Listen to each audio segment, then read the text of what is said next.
Eh bien salut tout le monde, c'est AZK, bienvenue pour ce DeFi Actu du 19 avril 2025, j'espère que vous allez bien, pas mal de news pour aujourd'hui, et pour une fois, je fais ma vidéo en fin de journée. D'habitude j'essaye de sortir les DeFi Actu pour midi, et je les enregistre un petit peu plus tôt, mais aujourd'hui j'avais pas trop le temps ce matin, donc c'est pas grave, je l'enregistre ce soir. J'ai la sensation que quand je sors les vidéos assez tôt, ça fonctionne mieux, mais bon, on verra bien avec celle-ci. Histoire de booster un petit peu le destin, n'hésitez pas à laisser un j'aime sous la vidéo, sait-on jamais, ça fera peut-être la différence, ça équilibrera peut-être le fait que je fasse cette vidéo en fin de journée.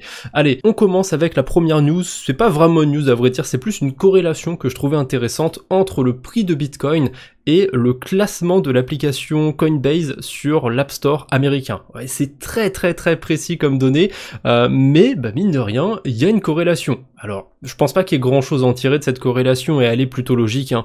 Quand le prix de Bitcoin s'envole, il y a de la hype tout de suite, les gens veulent essayer d'en acheter, veulent essayer de comprendre et du coup, ils vont notamment installer Coinbase, ce genre d'application. Il y aurait peut-être même moyen de faire des corrélations avec d'autres applis, peut-être que Coinbase c'est celle qui marche le mieux, mais voilà, j'ai vu cette corrélation, je la trouvais plutôt intéressante. Un autre graphique des autres données cette fois-ci autour de l'USDT, le stablecoin de Tether. Plus de 450 millions de personnes utiliseraient l'USDT, en particulier dans les pays en développement, avec une croissance de plus de 30 millions par trimestre. 30 millions d'utilisateurs, je suppose. J'ai deux choses à dire sur ça. La première, c'est que, bon, je suis pas hyper étonné du truc, hein, je le passe assez souvent. Tether, ils sont utilisés dans pas mal de pays. Je sais qu'en Turquie, notamment, c'est bien utilisé. Et ils ont investi des sous dans des structures en Afrique, en Amérique du Sud. Donc c'est pas du tout étonnant.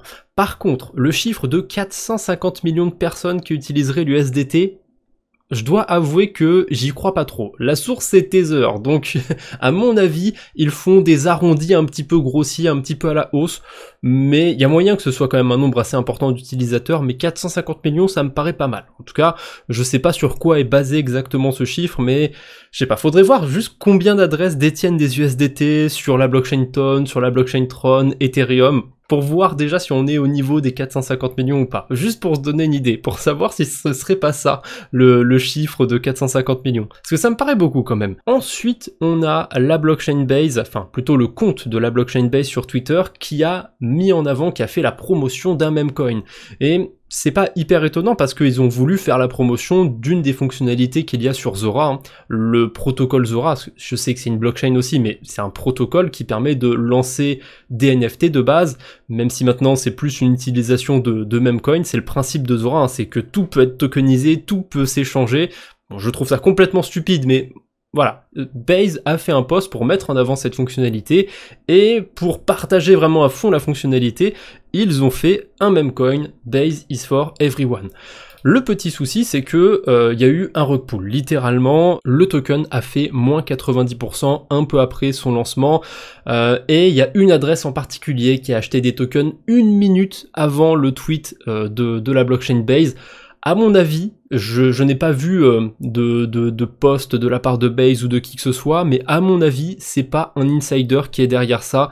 Je suis quasiment sûr que ça doit être un sniper qui a vu la création de ce coin, peut-être qui identifie certains mots et qui a dû acheter un peu de tokens dès le début. Et en fait, comme il y avait très peu de liquidité, le prix s'est envolé dès le début.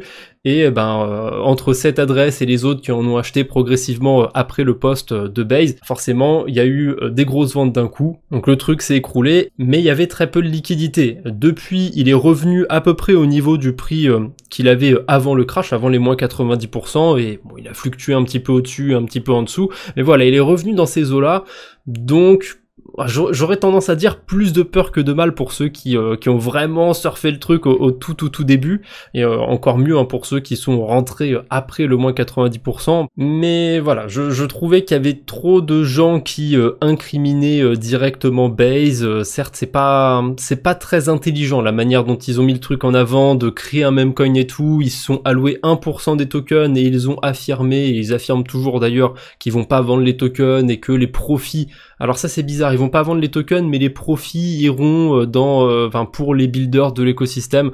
Donc je sais pas trop comment ils vont se démerder. Je sais pas ce qu'ils entendent par les profits.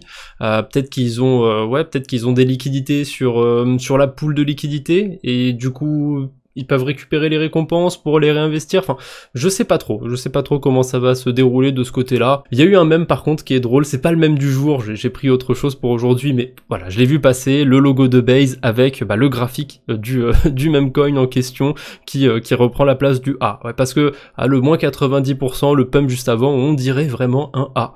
Voilà, c'est tout ce qu'il y avait à dire autour de tout ça. Un truc insolite, j'en parlerai dans une vidéo dédiée parce que il y a de la matière, ça méritera une petite vidéo dédiée.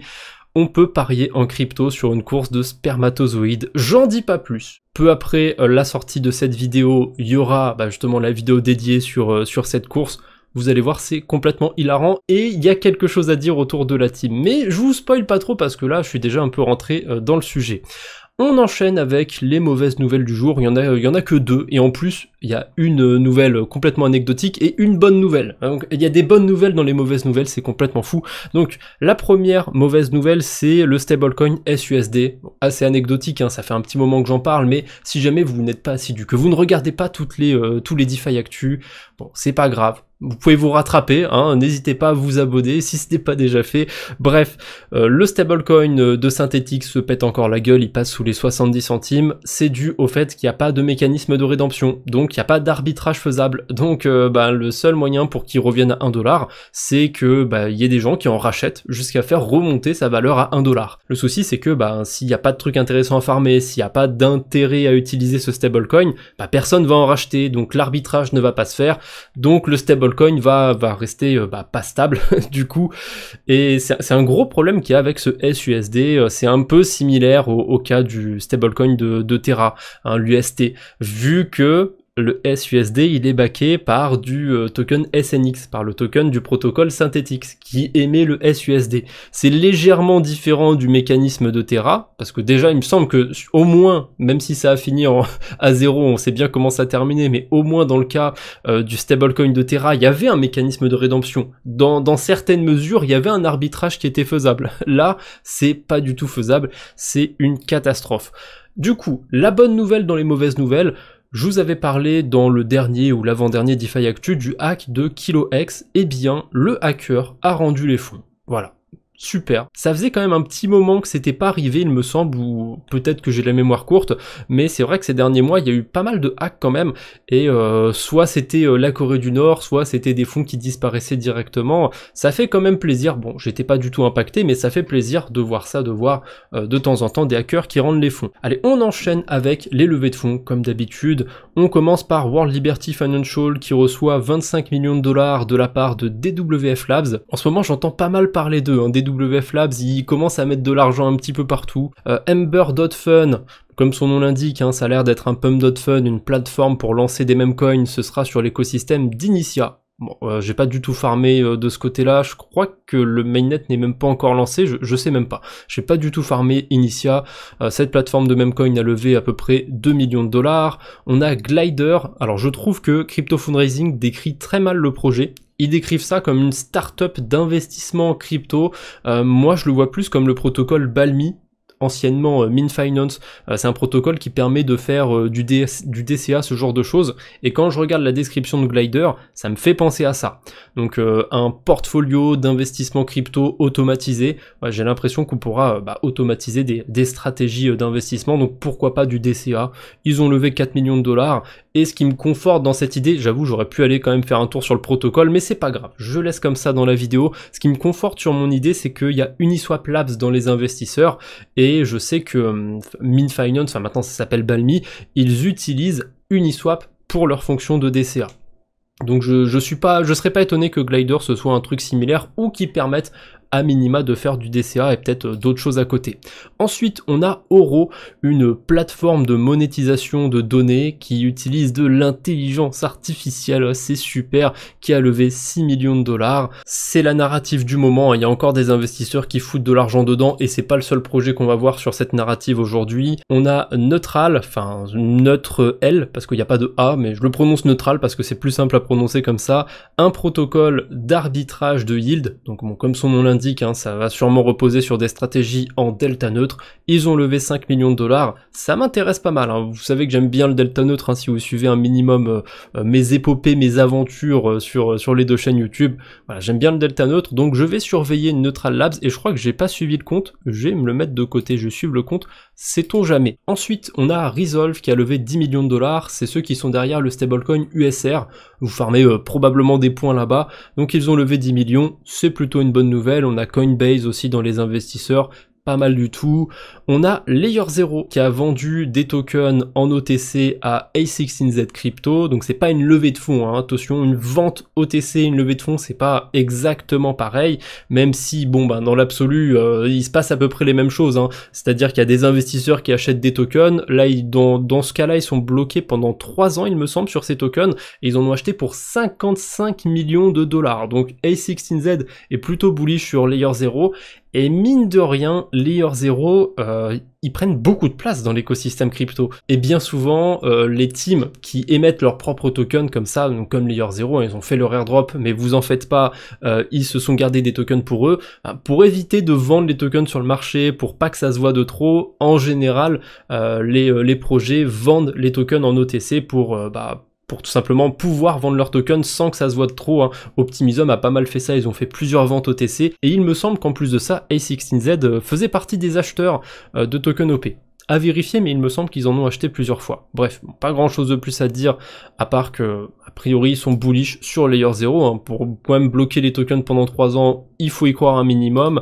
J'avais dit qu'on allait reparler d'IA, on a Goodfire AI, projet d'intelligence artificielle, une compagnie de recherche a priori, qui a levé 50 millions de dollars. On monte encore d'un cran dans les montants, puisque là on a Oradin, une infrastructure de minage de Bitcoin qui a levé 153 millions de dollars. C'est pas la première fois que je vois leur nom, il me semble que l'an dernier ils avaient déjà levé un montant très élevé à 9 chiffres, et dernière levée de fonds pour aujourd'hui, encore un petit cran au-dessus, Planck Network, une compagnie d'intelligence artificielle et de dépine, c'est très sobrement expliqué, résumé sur Dropstab, voilà. Compagnie d'épines, intelligence artificielle, faites ce que vous voulez avec ça, qui a levé 200 millions de dollars. Et les investisseurs, ceux qui ont mis les sous-sous sur la table, c'est Rollman Management, et en ce moment je vois pas mal leur nom revenir dans des grosses levées de fonds, donc écoutez, pourquoi pas. Comme d'habitude, après les levées de fonds et compagnie, on enchaîne avec la Minute DeFi, quelques actualités qu'on va enchaîner plus ou moins vite et qui sont plus ou moins intéressantes.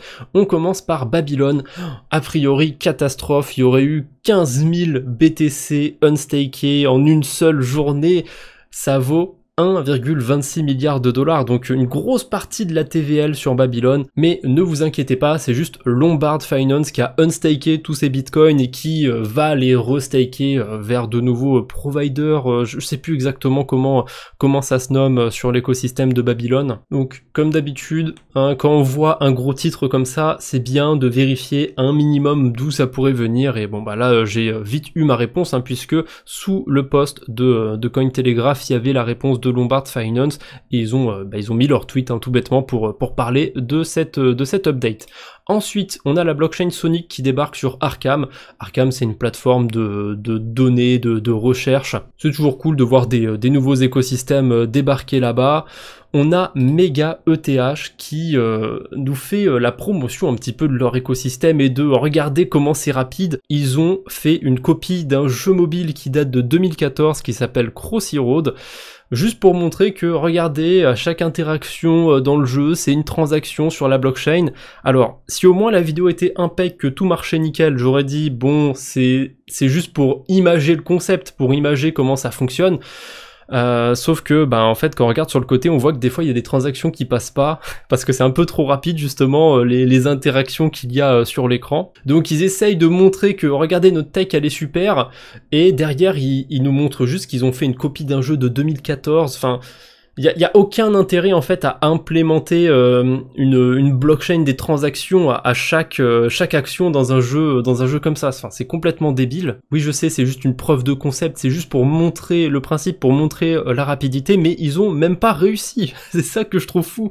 Et j'avais fait un retweet autour de ça en disant ok, moi la seule question que je me pose sur une blockchain comme MegaETH, c'est combien d'emplois fictifs on peut créer en levant des dizaines de millions de dollars. Quasiment chaque nouvel écosystème qui sort, il y en a plein qui se masturbent devant, qui se pignolent, oh, c'est trop bien, la tech elle est folle, c'est trop rapide et tout, et voilà, 1 mois, 2 mois après, c'est tout de suite oublié, hein. Berachain, déjà par rapport au tout début, on en parle beaucoup moins, le token s'est pété la gueule, je pense aisément que d'ici 5-6 mois, on n'en entendra vraiment plus du tout parler de Berachain, et bon, peut-être que je suis médisant pour MegaETH, mais déjà, le logo, il me rappelle celui de Pancake Bunny. Pour moi, ça part pas d'un bon pied, ça. Le logo me fait trop penser à Pancake Bunny. C'est pas du tout une copie ou quoi que ce soit, mais le délire des yeux, du lapin, non, ça fait Pancake Bunny pour moi, donc je sais pas, j'ai comme c'est le réflexe pavlovien, il me semble. Non, je vois le truc, c'est instantanément, c'est oh non, je peux pas.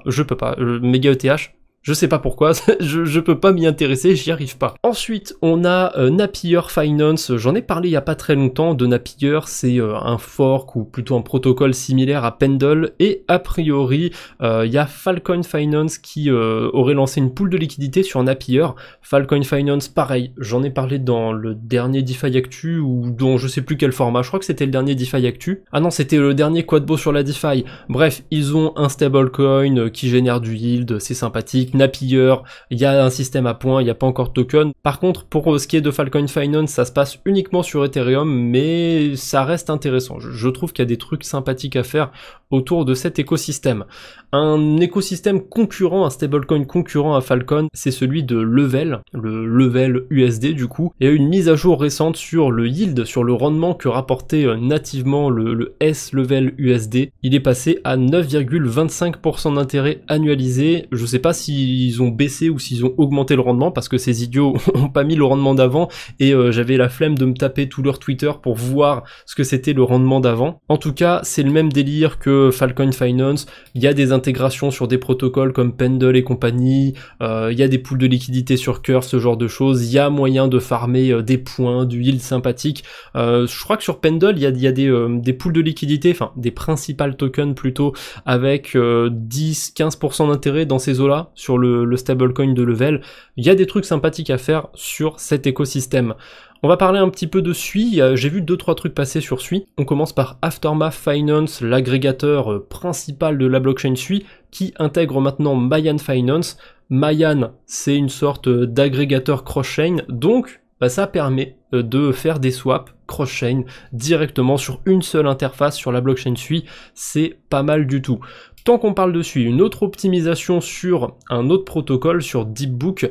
Deepbook, c'est le carnet d'ordre, l'order book de la blockchain Sui. Ils ont lancé une nouvelle version qui permet de faire plusieurs choses. Ça me fait un peu penser à ce qu'il y a du côté de ZK-Sync. On peut notamment payer les frais de transaction dans le token qu'on va échanger a priori, ou dans un token choisi, et on aurait même un discount, une réduction de frais si on utilise le token de Deepbook. Il y a d'autres petites fonctionnalités, hein, mais globalement c'est les trucs un petit peu basiques qu'on retrouve sur tous les projets. C'est plus rapide, c'est plus performant, blablabla, blablabla. Avant d'enchaîner avec le point airdrop, une petite aparté sur le track, hein, le fameux tableur justement où on retrouve les derniers airdrops à checker, à réclamer. Il y a une petite section airdrop que je surveille, que j'ai un petit peu mis à jour aujourd'hui.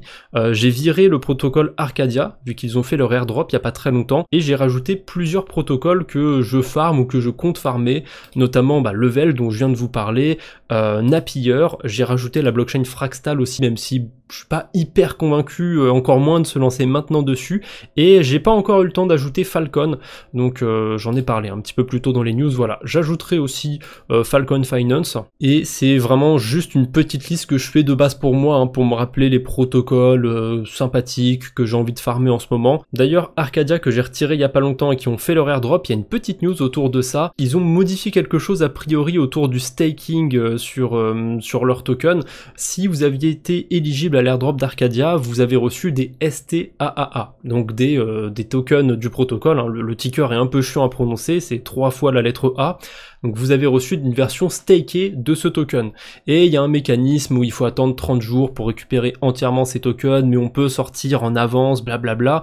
Et de base, il y avait une pénalité de 90% au tout début, et il me semble, j'ai pas fait attention, j'ai pas l'impression qu'il est partagé sur leur compte Twitter, mais ils ont modifié ça. A priori, la pénalité est plus basse, donc si vous avez commencé à unstaker des tokens AAA, c'est peut-être intéressant de les réclamer. J'ai vu que, bah forcément, comme ils ont modifié ça, comme ils ont modifié cette pénalité, le token s'est un peu écroulé, donc bon... Peut-être que ce sera un airdrop cacahuète pour certains, mais je trouve que, vu la valeur du token, c'était pas non plus un truc horrible à farmer, hein. Le yield était pas mauvais pendant un moment sur le protocole, je les ai pas testés plus que ça, mais il y avait des stratégies delta neutre qui fonctionnaient plutôt bien.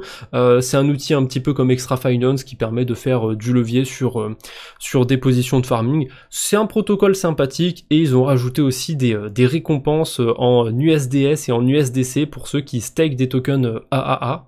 On pourrait même appeler ça des tokens AAA, c'est peut-être plus simple à dire. Et fun fact, quand vous unstakez vos tokens, hein, typiquement ceux que vous avez reçus de l'airdrop, vous générez des intérêts. Donc ça peut être intéressant d'attendre la totalité, d'attendre les 30 jours pour récupérer son airdrop, mais moi la crainte que j'avais en tout cas c'est que la valeur du token s'effondre sur 30 jours, donc que ce soit plus intéressant de se taper une pénalité et de dumper tout de suite les tokens. Mais bon, hein, je suis pas Nostradamus, je prédis pas l'avenir, peut-être que c'est une très bonne idée d'attendre les 30 jours, on verra bien. Ensuite, Dolomite, on a enfin la date de l'airdrop, ça fait un moment déjà qu'on peut vérifier si on est éligible à l'airdrop de Dolomite, et on peut même savoir combien on a de tokens. Bon, il y a un mécanisme assez compliqué, hein, c'est Dolomite, donc fallait s'attendre à ce que ce soit chiant pour réclamer ces tokens. Il y a une partie qu'on peut réclamer normalement, et le reste c'est sous forme de tokens d'options et compagnie, enfin c'est toute une galère, hein. C'est du Dolomite tout craché. Les tokens du coup, enfin le token Dolo sera lancé le 24 avril, et c'est lancé sur l'écosystème de Berachain. Ça aurait été au tout début de Berachain, je pense que ça aurait été pas mal du tout. Là, ça a déjà pris un petit peu de plomb dans l'aile, hein, l'écosystème Berachain, donc j'ai très peu d'attentes autour de ce token. Tiens, ceux qui sont éligibles, dites-moi si vous comptez dumper ou pas dumper tout de suite vos tokens, je suis assez curieux. Moi, j'avoue que j'ai mon avis sur la question, et je le dis pas, je pense qu'il y en a qui vont le deviner. On reparle un petit peu du Sweeplay, j'ai vu 2 trucs autour de ça. Premier truc que j'ai vu, c'est le post de Phantom, donc le wallet Phantom, hein, qui de base est un wallet Solana, mais ils sont ouverts à plus d'écosystèmes.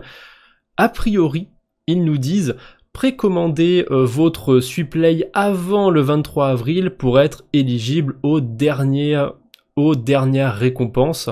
Alors je sais pas s'ils parlent des les dernières en date ou les dernières qui vont tomber, mais en tout cas la tournure de phrase m'a fait dire quand même que ils essayent de faire un petit peu de FOMO, de pousser un peu le truc, genre c'est bientôt la fin pour précommander, avoir des récompenses, ou faites ce que vous voulez.